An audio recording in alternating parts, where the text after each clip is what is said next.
Sensasi yang belum pernah ia alami sebelumnya langsung menyebar dari telapak kakinya ke seluruh tubuhnya. Alasan Ye Xuan bersikeras memeriksa kaki Xiao Mei yang satunya lagi bukanlah karena adanya luka tersembunyi, melainkan karena ada bintik merah di telapak kaki kirinya. Sejujurnya, ini semua soal takdir. Letak titik sensitif di tempat tertentu itu tidak baik, tapi berada di telapak kaki. Bukankah ini jelas memaksa Ye Xuan untuk menggunakan hak gender laki-lakinya?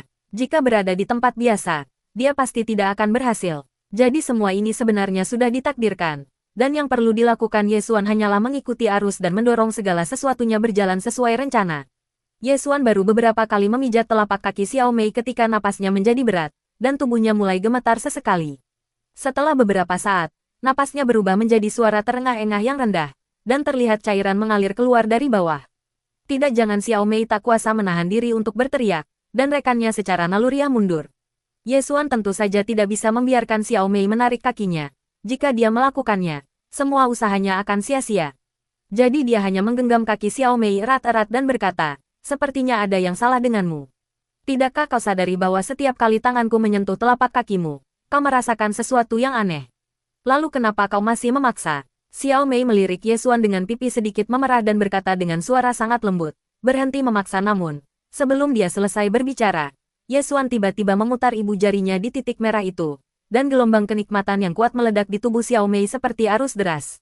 Xiao Mei, seorang perawan yang polos, tentu saja tidak mampu menahan dampak kenikmatan seperti itu. Bahkan sebelum dia selesai berbicara, dia mengeluarkan jeritan yang menggugah jiwa.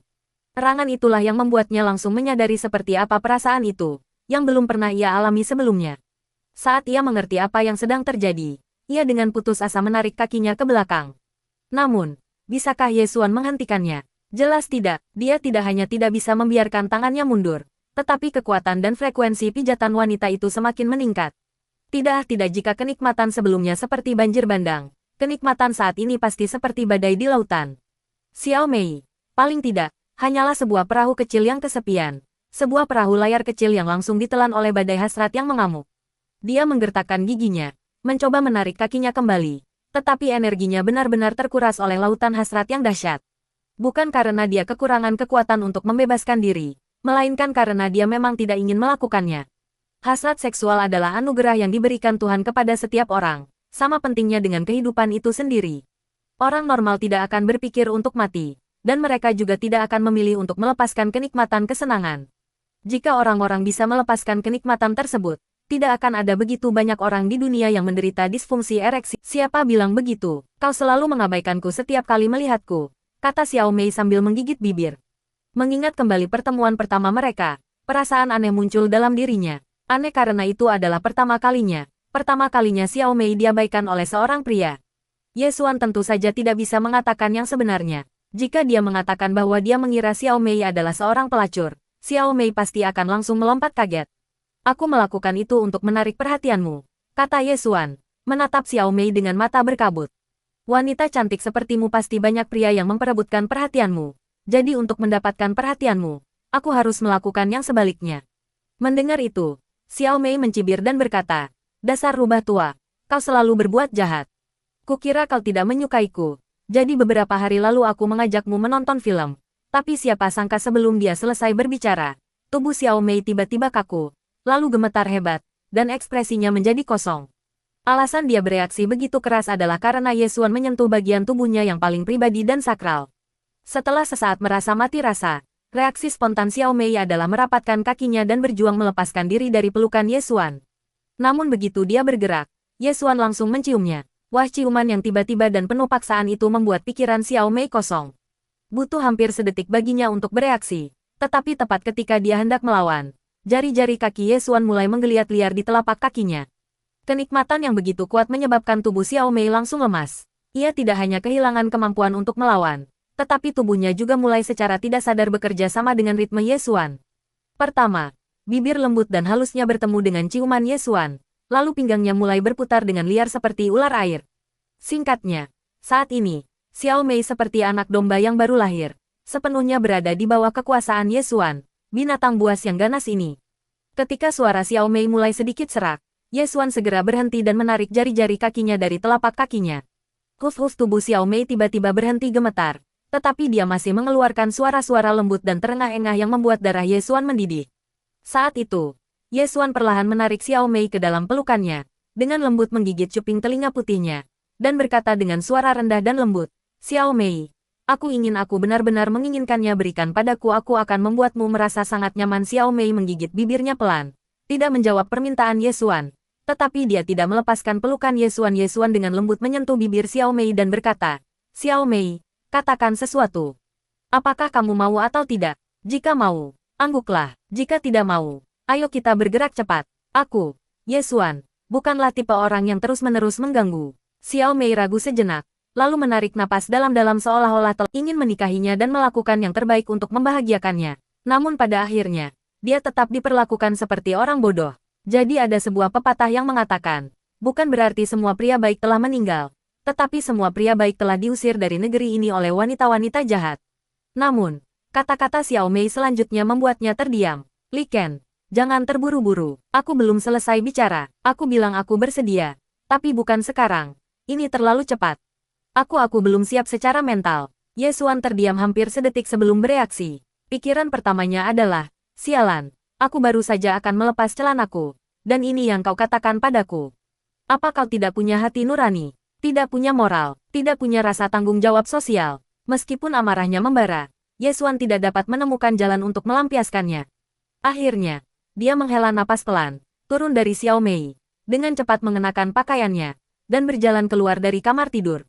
Melihat wajah Ye Xuan yang pucat pasi, Xiao Mei membuka mulutnya untuk mengatakan sesuatu yang menghibur. Tetapi ketika kata-kata itu sampai di bibirnya, dia menyadari bahwa apapun yang dia katakan saat ini akan tampak agak munafik. Dia tahu dia bersikap agak berlebihan. Jika dia tidak mau, dia bisa saja mengatakannya sejak awal. Tidak ada alasan untuk menolak langsung. Bukankah itu hanya mempermainkan perasaannya? Dia menunggu di kamar tidur selama sekitar 5 menit hingga kemarahan Ye Xuan mereda sebelum dia meninggalkan kamar tidur. Melihat Ye Xuan sedang mengemasi barang-barangnya untuk pindah, dia berjalan menghampirinya tanpa berkata apa-apa dan memeluknya. Suaranya sedikit sedih saat dia berkata, "Maaf, itu salahku. Seharusnya aku tidak melakukan itu. Tapi percayalah, jika aku sedikit lebih tua, aku pasti akan setuju." Ye Xuan menghela napas panjang dan berkata, "Lupakan saja, semuanya sudah berakhir. Ini salahku karena terlalu terburu-buru. Aku dibutakan oleh nafsu dan melupakan segalanya. Kita baru bertemu kemarin, dan sungguh terlalu cepat bagimu untuk bersikap seperti ini hari ini." Xiao Mei bersandar di bahu Ye Xuan, berkata dengan lega, "Terima kasih, Li Chen, atas pengertianmu. Sebenarnya, ini tidak ada hubungannya dengan lamanya waktu. Kepribadian dan caramu menangani masalah sangat efektif melawanku, dan aku sangat mengaguminya. Tapi ini pertama kalinya bagiku." Sebelum Xiao Mei selesai berbicara, Ye Xuan dengan lembut mendorongnya menjauh, menciumnya dengan penuh kasih sayang, dan berkata, "Jangan berkata apa-apa lagi, aku mengerti. Mari kita bicarakan saat kamu sudah siap secara mental. Ayo kita berangkat hari ini." Sudah semakin larut. Karena Ye Xuan dan temannya tidak membawa banyak barang, mereka mengemas semuanya dalam waktu singkat. "Tempat seperti apa yang kau temukan untukku?" tanya Ye Xuan sambil bersandar di jendela mobil dan menatap Xiao Mei yang sedang mengemudi. "Kenapa tidak ada biaya sewa?" Xiao Mei melirik Ye Xuan, tersenyum, dan berkata, "Apa yang kau pikirkan? Aku sudah bilang aku tidak akan membiarkanmu menggunakan cara berandalan, karena temanku akan kembali dalam beberapa hari ke depan. Lagi pula, rumahnya cukup besar, dan dia kesulitan tinggal sendirian. Jadi aku membiarkanmu pergi dan tinggal di sana." Setelah mendengar bahwa ia tinggal bersama model yang cakap ini, mata Ye Xuan berbinar, dan ia tak kuasa membayangkan berbagai macam cerita ambigu bersama model tersebut. Melihat ekspresi nafsu Ye Xuan, Xiao Mei menebak apa yang dipikirkannya dan cemberut, berkata, "Apa yang kau pikirkan? Jika kau tidak berjanji untuk tidak menjadi bajingan, aku tidak akan membiarkanmu pindah. Kita sama sekali tidak bisa membiarkan serigala masuk ke rumah." Ye Xuan melirik Xiao Mei dan berkata, "Apa yang kau bicarakan? Apakah aku serigala? Lagi pula, apakah kau yakin aku akan bertingkah seperti preman? Aku tahu kebanyakan model fashion memiliki bentuk tubuh yang bagus, tetapi wajah mereka mengerikan. Aku bahkan belum mengatakan apakah aku ingin hidup dengan wanita jelek, dan kau sudah menuduhku. Apa maksudmu dengan kohabitasi? Itu hanya berbagi kamar, bukan tinggal bersama." Xiao Mei segera mengoreksinya, "Aku benar-benar tidak nyaman membiarkanmu tinggal di sana. Temanku itu cantik sekali. Cek, cantik atau tidaknya dia bukan urusanmu. Pria dan wanita memiliki standar estetika yang sangat berbeda. Ye Xuan memutar matanya ke arah Xiao Mei dan berkata, lagi pula, aku hanya setuju untuk tinggal di sini karena kamu.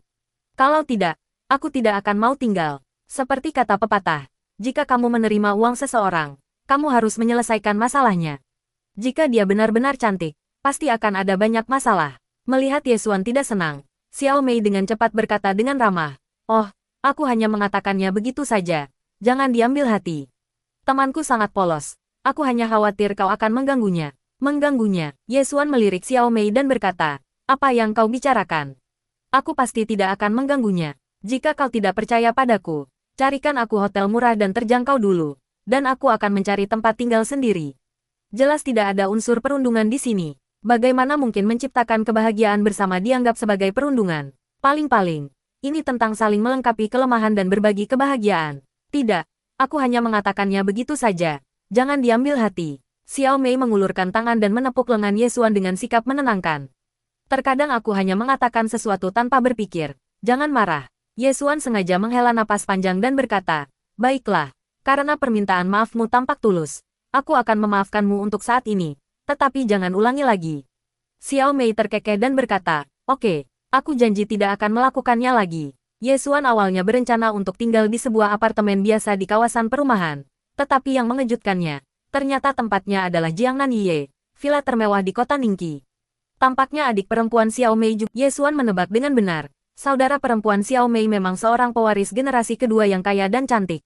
Jika seseorang tidak bisa menjadi anak orang kaya generasi kedua, mereka tetap bisa berusaha untuk menjadi jutawan mandiri atau anak orang kaya generasi kedua. Seperti kata pepatah, saya mungkin tidak bisa masuk universitas ternama, tetapi saya tetap bisa menjadi mahasiswa di universitas ternama, kan? Kuncinya adalah komunikasi. Setelah memarkir mobil, dalam perjalanan ke villa, Xiao Mei secara singkat menceritakan kepada Ye Xuan tentang situasi temannya. Nama gadis itu adalah Ye Feifei. Dia berusia 23 tahun, memiliki kepribadian yang ceria, tetapi sedikit perfeksionis dalam hal kebersihan. Saat mereka mendekati pintu masuk area villa, ponsel Xiao Mei tiba-tiba berdering. Dia mengeluarkan ponselnya dan ekspresinya langsung tegang. Dia memberi isyarat agar Ye Xuan diam. Berbisik kakekku menelepon, lalu pergi untuk menjawab panggilan tersebut. Xiao Mei segera menyelesaikan panggilannya. Dia datang dan menyerahkan kunci kepada Ye Xuan, sambil berkata, ini kuncinya. Aku tidak akan masuk. Kakek keduaku baru pulang dari militer, dan aku harus segera kembali. Rumah ini sudah lama tidak dihuni, jadi mungkin agak berantakan. Kamu bisa menginap di sini satu malam. Besok aku akan menyuruh seseorang membersihkannya. Ye Xuan mengangguk dan berkata, baiklah, sampai jumpa di rumah sakit besok. Xiao Mei tersenyum tipis pada Ye Xuan, lalu berbalik dan berlari kecil menjauh. Ketika Ye Xuan membuka pintu, dia terkejut mendapati ruangan itu bersih tanpa celah. Dia berpikir dalam hati, bagaimana mungkin ruangan ini terlihat seperti sudah lama tidak dihuni.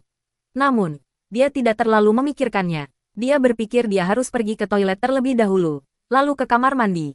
Namun, begitu dia membuka pintu kamar mandi di lantai pertama, dia terkejut. Yang membuat Ye Xuan terkejut adalah hal sederhana, ada pakaian dalam dan celana yang berserakan di kamar mandi. Dilihat dari air yang masih tersisa di kamar mandi, jelas ada seseorang yang mandi dan berganti pakaian di sana. Melihat stoking hitam itu, Ye Xuan sedikit mengerutkan kening, berpikir, bukankah Xiao Mei bilang tidak ada yang tinggal di sini dalam waktu lama? Bagaimana mungkin seseorang mandi dan mengganti pakaian dalam di sini? Mungkinkah Ye Feifei pulang lebih awal? Ye Xuan tidak terlalu memikirkan hal itu. Lagi pula, mereka harus kembali dan hidup bersama cepat atau lambat. Jadi tidak masalah apakah itu cepat atau lambat. Setelah berkeliling sebentar, Ye Xuan menyadari bahwa rumah itu memang sudah lama tidak dihuni. Dan kamar-kamarnya sangat bersih sehingga kemungkinan hanya dibersihkan sementara. Jika tidak, hanya kamar tidur utama di lantai pertama yang dibersihkan. Segera setelah itu, wanita cantik itu ambruk ke tempat tidur. Celana piyama pendek berwarna merah mudanya tersingkap bersama tubuhnya, memperlihatkan bokongnya yang indah kepada Ye Xuan dengan titik pusat gravitasinya yang jelas berada di atas garis tengah pinggulnya. Saat darah Ye Xuan bergejolak melihat bokong indah itu, yang membuatnya semakin gugup adalah setelah percobaan pertama si cantik gagal. Erhu segera bangkit lagi, mengangkat lampu tidur di tangannya, dan membantingnya hingga jatuh. Jika serangan itu mengenai sasaran dari jarak sedekat itu, tidak akan mudah bagi Ye Xuan, yang berada dalam posisi setengah jongkok, untuk menghindarinya. Jadi, pilihan naluriahnya adalah bergegas maju, meraih lampu tidur yang hampir terlempar dengan satu tangan dan bahu wanita cantik itu dengan tangan lainnya, lalu menariknya dengan kuat menggunakan kedua tangan. Wanita cantik itu kembali berbaring di ranjang. Bokongnya yang bulat sempurna dan putih sekali lagi terpampang di depan mata Ye Xuan. Tanpa mengucapkan sepatah kata pun, Ye Xuan menaiki pinggang wanita cantik itu dan pada saat yang sama mengambil senjata dari tangannya. "Lepaskan aku. Dasar mesum," teriak wanita cantik itu sambil meronta-ronta dengan putus asa. "Lepaskan aku," Ye Xuan memperingatkan dengan tegas. "Berhenti berteriak, atau aku akan bersikap kasar padamu. Aku mungkin akan memperkosa dan membunuhmu sekarang juga." Tindakan Ye Xuan sama sekali tidak berpengaruh. Sebaliknya, tindakan itu hanya membuat wanita cantik itu semakin meronta-ronta. "Astaga, kau semakin bersemangat ya?" Ye Xuan menoleh dan menamparkan pantat wanita cantik itu dengan keras. "Jika kau berontak lagi, aku akan mengusirmu dan membiarkan semua orang melihat pantatmu yang montok, putih, dan lembut itu." Para penjaga keamanan pekerja migran di luar sana mungkin belum pernah melihat pantat secantik ini sebelumnya. "Beraninya kau, jika kau berani menyentuhku, aku akan memastikan kau menderita kematian yang mengerikan." Wanita cantik itu menggertakkan giginya dan meraung sambil meronta-ronta dengan keras. Sepertinya kuda liar ini harus ditunggangi dengan keras. Jadi Ye Xuan menamparkan pantat wanita cantik itu dengan keras, dan perlawanannya langsung melemah.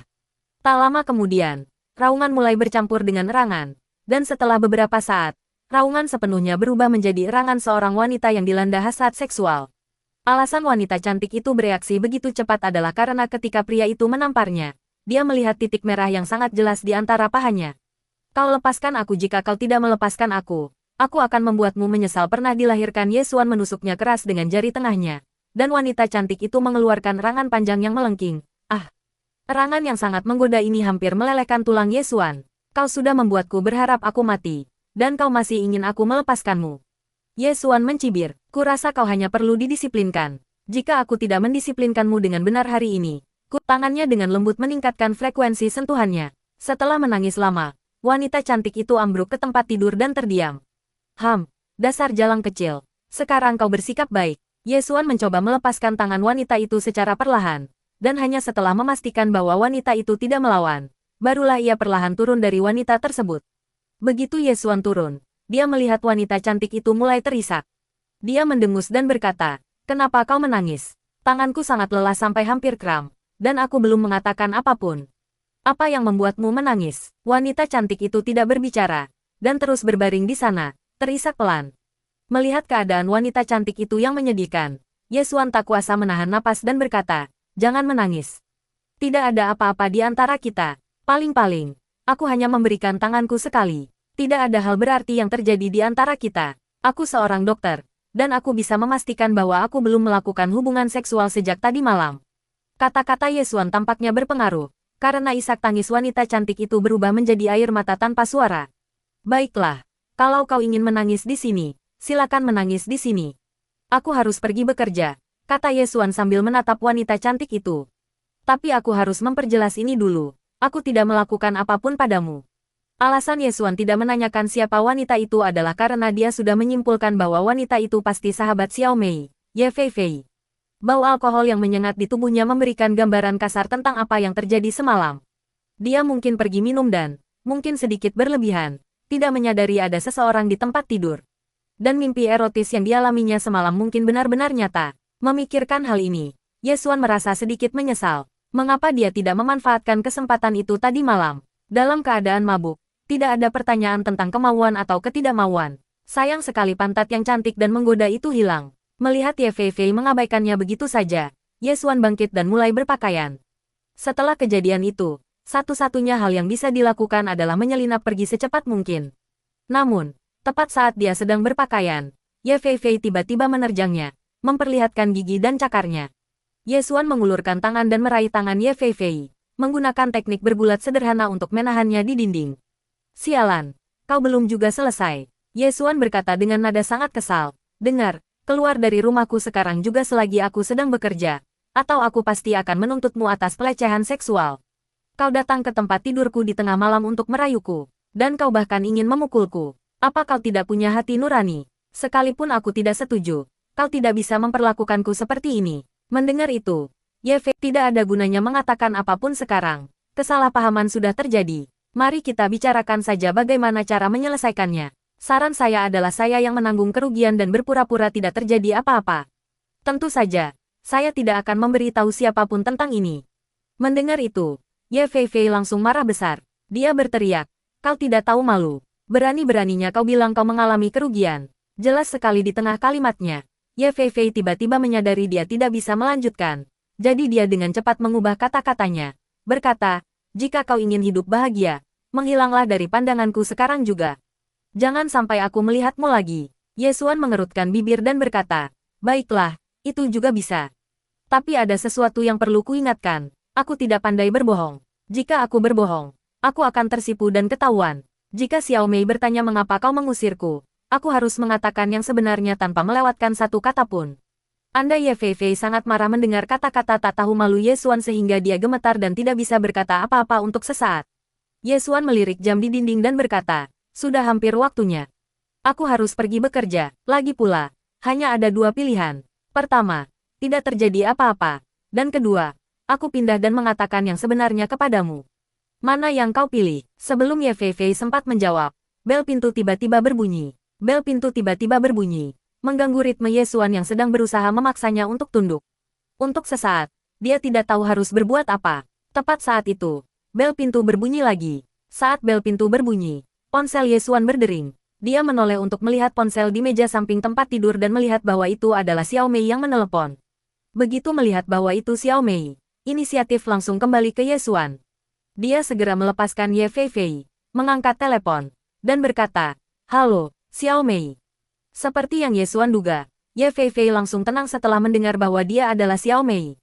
Oke, aku akan segera membuka pintunya. Ye Xuan menutup telepon lalu berkata kepada Ye Fei Fei, aku punya saran terbaik untukmu. Kurasa Xiao Mei belum tahu kau sudah kembali. Jadi aku akan turun ke bawah dan membuka pintu sebentar lagi. Lalu aku dan Xiao Mei akan langsung pergi. Jangan keluar, berpura-puralah tidak terjadi apa-apa. Sebelum Ye Fei Fei sempat berkata apapun, Ye Xuan mengambil pakaian itu dan keluar. Kenapa kau datang sepagi ini? Kata Ye Xuan dengan suara yang sengaja dibuat keras. Tunggu sebentar, aku mau mandi dulu. Tunggu aku, di sini tidak ada kereta bawah tanah. Bagaimana kamu akan berangkat kerja kalau aku tidak ikut? Xiao Mei tersenyum tipis dan berkata, oke, cepatlah mandi. Aku sudah belikan kamu sarapan. Dalam sekejap, Ye Xuan selesai mencuci piring. Dan seperti yang dia duga, Ye Fei Fei tidak keluar.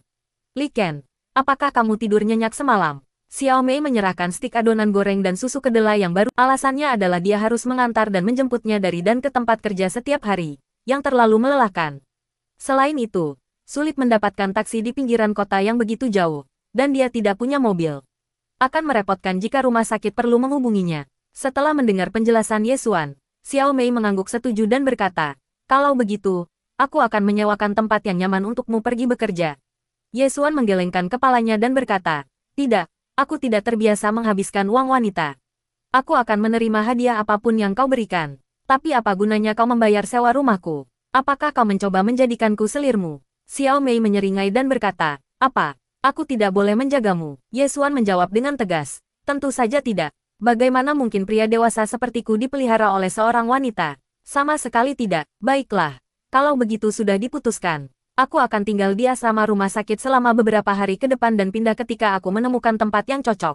Sebenarnya, dia tidak menunggu untuk menemukan tempat yang cocok untuk pindah. Dia berencana untuk menunggu sampai dia menerima gaji.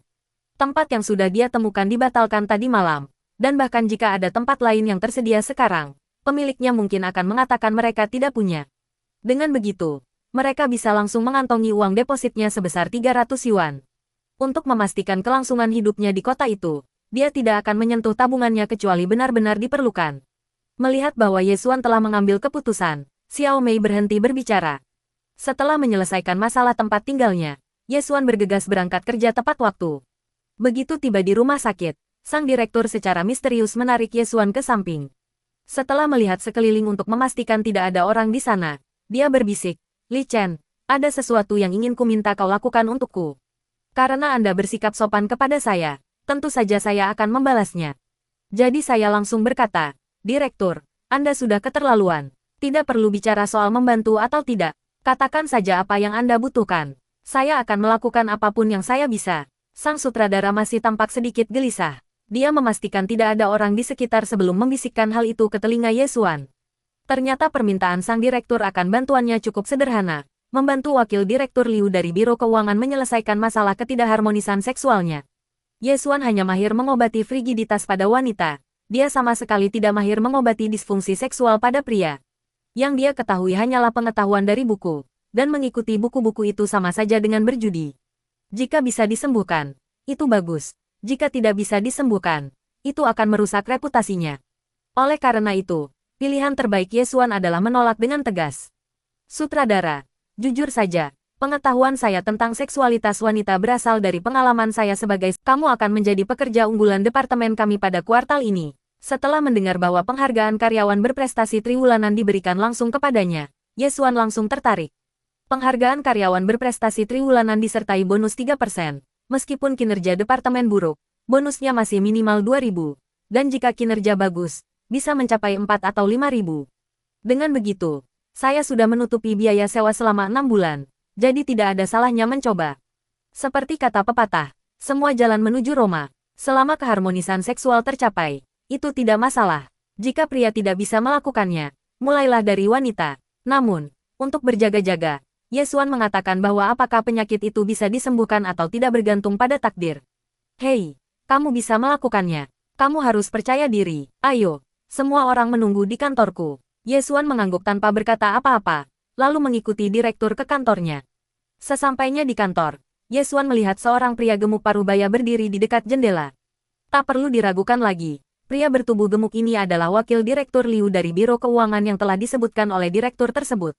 Direktur Liu, saya sudah membawa orang ini kepada Anda. Direktur itu berkata kepada wakil direktur Liu dengan ekspresi menjilat. Jangan terkecoh dengan usia muda Ye Xuan. Dia adalah ahli seksologi di departemen kita. Wakil direktur Liu mendengus dan berkata, oke, tidak apa-apa. Kamu boleh keluar sekarang. Aku akan berbicara dengan dokter. Ye, baiklah. Kalian berdua bicara, kata sutradara sambil mengangguk. Jika kalian butuh sesuatu, panggil saja saya. Saya akan berada di luar pintu. Setelah wakil direktur Liu mengangguk sedikit, sang direktur berbalik dan berjalan keluar. Setelah direktur pergi, wakil direktur Liu mengangguk kepada Ye Xuan dan berkata, Dokter, Ye, silakan duduk dan mari kita bicara. Meskipun ia dengan sopan meminta Ye Xuan untuk duduk, nadanya penuh dengan intimidasi. Hal ini membuat Ye Xuan sangat tidak senang. Jadi dia duduk tanpa mempedulikan apakah wakil direktur Liu bersikap sopan atau tidak. Ketika wakil direktur Liu melihat Ye Xuan duduk tanpa ragu-ragu, ekspresi serius di wajahnya langsung melunak. Menurutnya, hanya mereka yang benar-benar berbakat dan berkemampuanlah yang bisa bersikap arogan seperti itu. Dokter Ye, kehidupan seks saya tidak memuaskan. Saya sudah menemui beberapa dokter dan mencoba berbagai macam obat, tetapi tidak ada yang berhasil, kata wakil direktur Liu sambil duduk berhadapan dengan Ye Xuan. Bisakah Anda melihat apakah ada yang bisa Anda lakukan?